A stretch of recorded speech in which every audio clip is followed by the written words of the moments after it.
Hola chicos, ¿cómo están? Bueno, vamos a ver un poquito el power que le subí la semana pasada, a ver de qué se trata un poco, ¿sí? Nosotros en física lo que vamos a estudiar es básicamente la radiobiología, ¿sí? ¿Qué es la radiobiología? Bueno, es la ciencia que estudia obviamente los fenómenos que se producen dentro de las células, ¿sí? Y dentro de los seres vivos eh, como respuesta a las radiaciones ionizantes. Recuerden, lo vimos esto en la clase pasada, que una radiación ionizante es aquella que tiene la capacidad de entrar a la célula y modificarla, ¿sí? De ionizarla. Generalmente los fenómenos de ionización son malos, ¿sí? Y vamos a ver de qué se tratan un poquito estos. Bien, ¿por qué estudiamos la radiobiología? La radiobiología se estudia como contraposición a lo que es la protección dentro de la radiología. Sabiendo qué sucede con la célula, gracias a las radiaciones, obviamente vamos a poder apreciar y saber cómo debemos protegernos de ella. Pero también, además, podemos usarlo como método terapéutico, ¿sí? La radioterapia es la ciencia que va a utilizar las radiaciones ionizantes en forma terapéutica. Por ejemplo, ¿sí? No sé, matando tumores.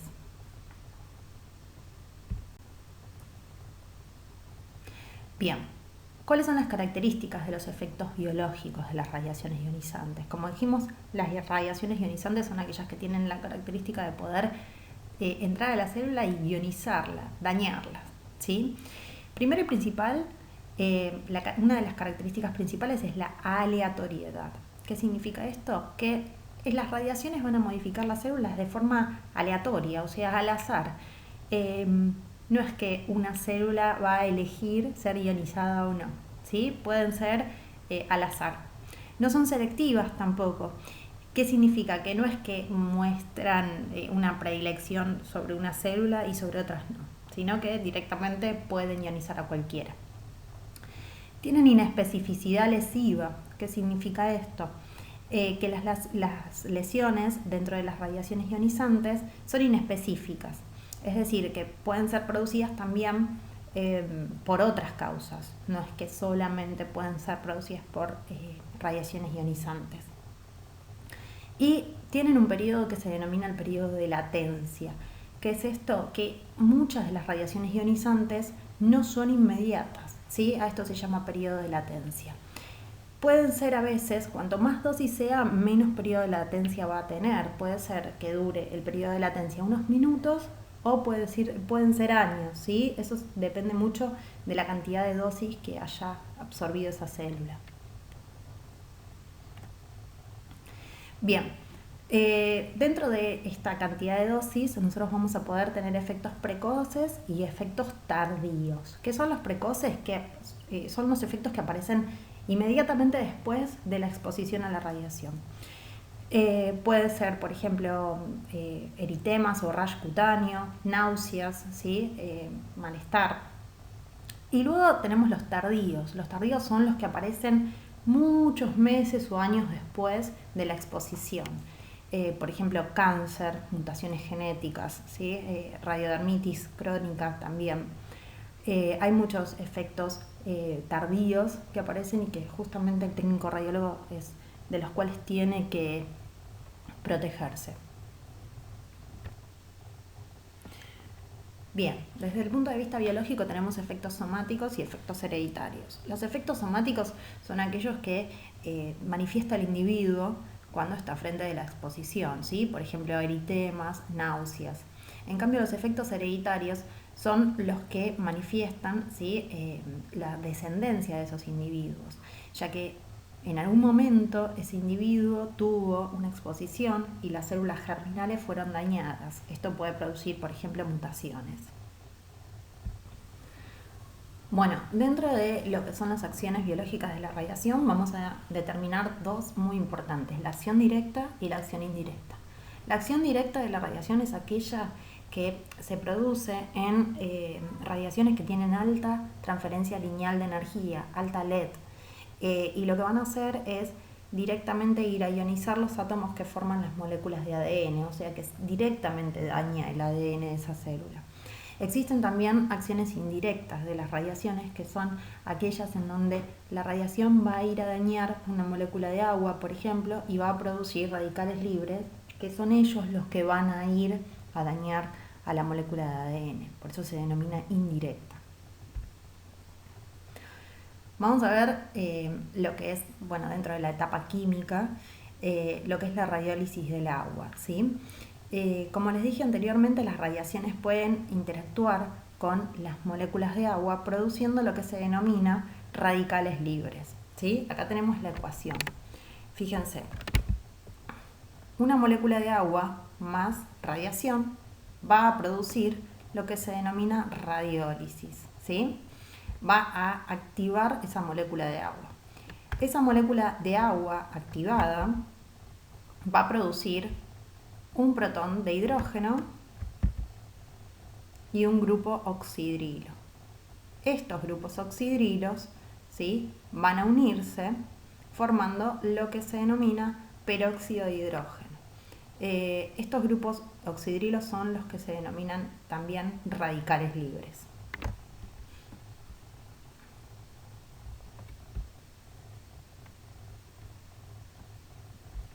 Bien. Existe también, como les decía, la posibilidad de formar directamente radicales libres. ¿Cómo se hace esto? Los grupos oxidrilos unidos forman, como les decía anteriormente, lo que se denomina el peróxido de hidrógeno o agua oxigenada. Esto es muy dañino para la célula y termina dañando lo que es el ADN. Pero también existe a veces una forma de convertir los protones de hidrógeno con los grupos oxidrilos en lo que se denomina agua, ¿sí? A veces sucede esto, pero lamentablemente muchas veces el peróxido de hidrógeno se forma y es lo que termina dañando la célula.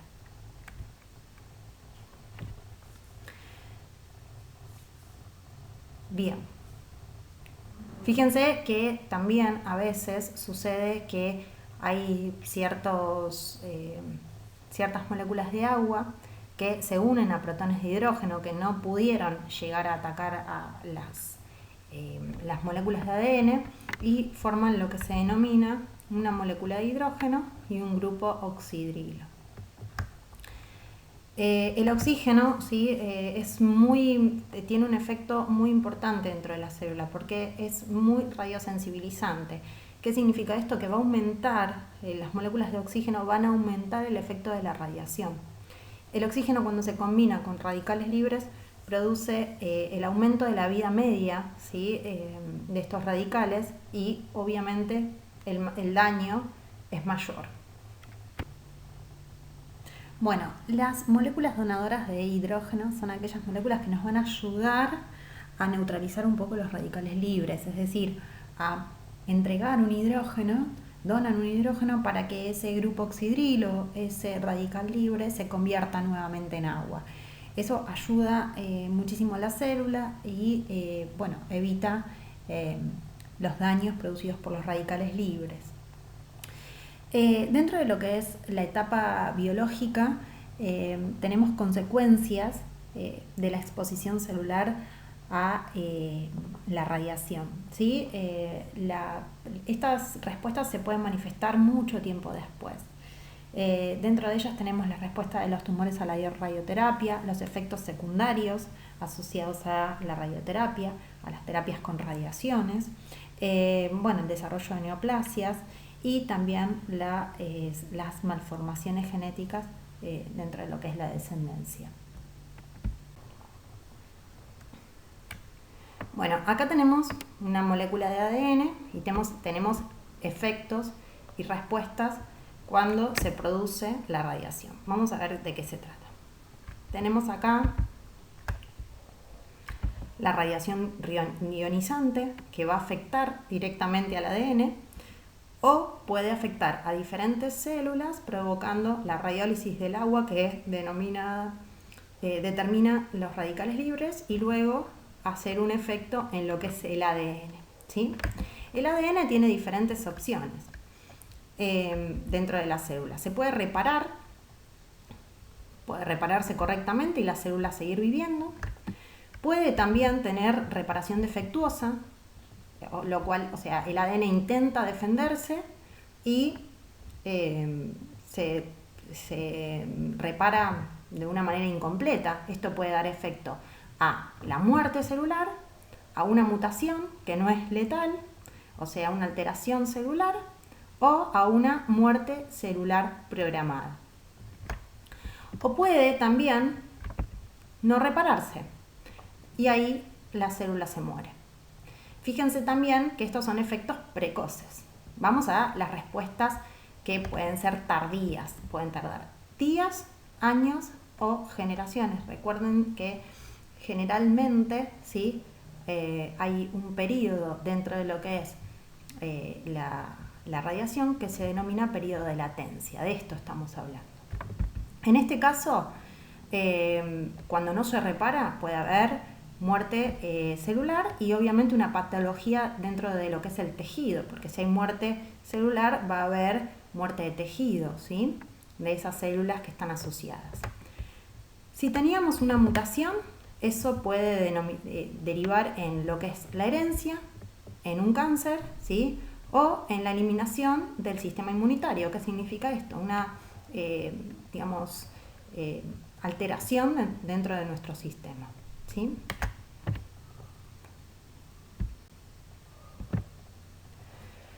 Bien, vamos a las lesiones radioinducidas y a la radiosensibilidad. Dentro de lo que son las lesiones radioinducidas tenemos las lesiones letales, que son irreversibles y que conducen a la muerte celular, las lesiones subletales, ¿sí? Que en realidad puede hacer que la célula se repare dentro de lo que son las horas y de acuerdo a la cantidad de dosis va a determinar también su letalidad. Y la lesión potencialmente letal, que es una lesión que está influida a las condiciones del tejido, ¿sí? Entonces la letalidad se va a ver de acuerdo a el tejido y al tipo de radiación. Bueno, bien, el ADN va a ser fundamental para determinar la supervivencia de la célula frente a la radiación. ¿Por qué sabemos esto? Bueno, porque el citoplasma necesita muchísima más dosis de radiación para dañarse que cuando se daña el núcleo celular. Además, sabemos que el yodo y el hidrógeno, cuando se incorpora dentro del ADN, produce muerte celular. Esto también da la pauta de que las radiaciones ionizantes a nivel del ADN son mucho más letales. Existen también aberraciones cromosómicas que son las que llevan a la muerte celular también. No solamente el ADN puede romper su cadena, sino alterarla y producir aberraciones cromosómicas de manera que la célula no pueda sobrevivir. Las bases nitrogenadas del ADN, ¿se acuerdan que los nucleótidos, el ADN estaba formado por nucleótidos y estos nucleótidos tenían una base nitrogenada, una pentosa? Bueno, las bases nitrogenadas, ¿se acuerdan que son la adenina, la timina, el uracilo, la citosina, la guanina? Estas bases, cuando están alteradas, producen una radiosensibilidad mayor que cuando no están alteradas.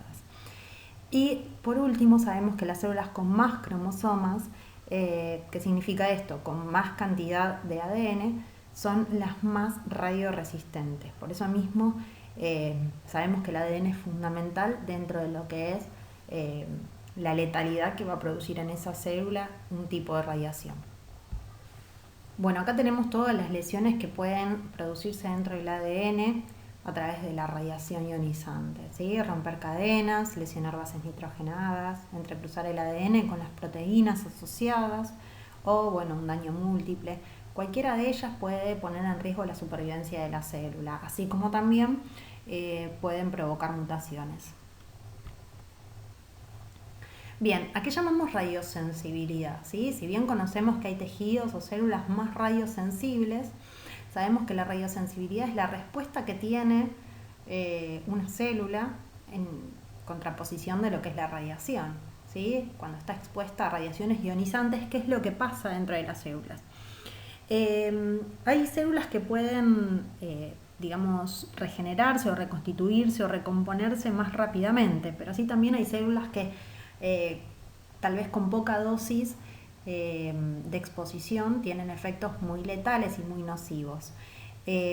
A veces hay células que, por eso las llamamos más radiosensibles, que son afectadas por menos, que necesitan menos dosis para producir mutaciones o alteraciones o daños. Vamos a ver dentro de la escala de la radiosensibilidad cuáles son más radiosensibles y cuáles son más radioresistentes. Fíjense, acá tenemos toda una escala, ¿sí?, de lo que son las más radiosensibles y las más radioresistentes, yendo desde los leucocitos, por eso hay una disminución en el sistema inmunitario cuando se generan una alta exposición a la dosis. La leucopenia, por ejemplo, es una de ellas.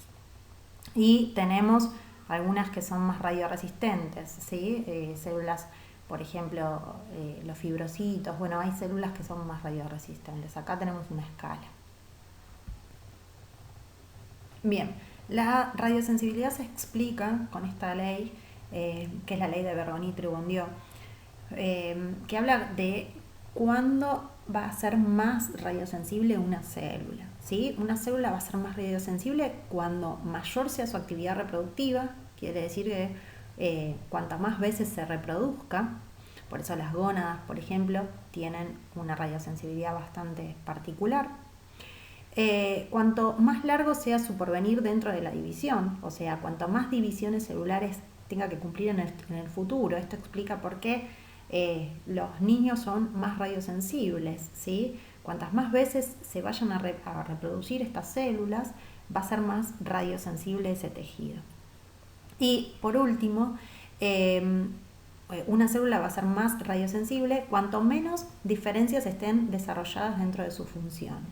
¿Qué significa esto? Que cuanto menos diferenciación tenga en su función, va a ser más radiosensible, porque va a ser vital y fundamental dentro de ese tejido.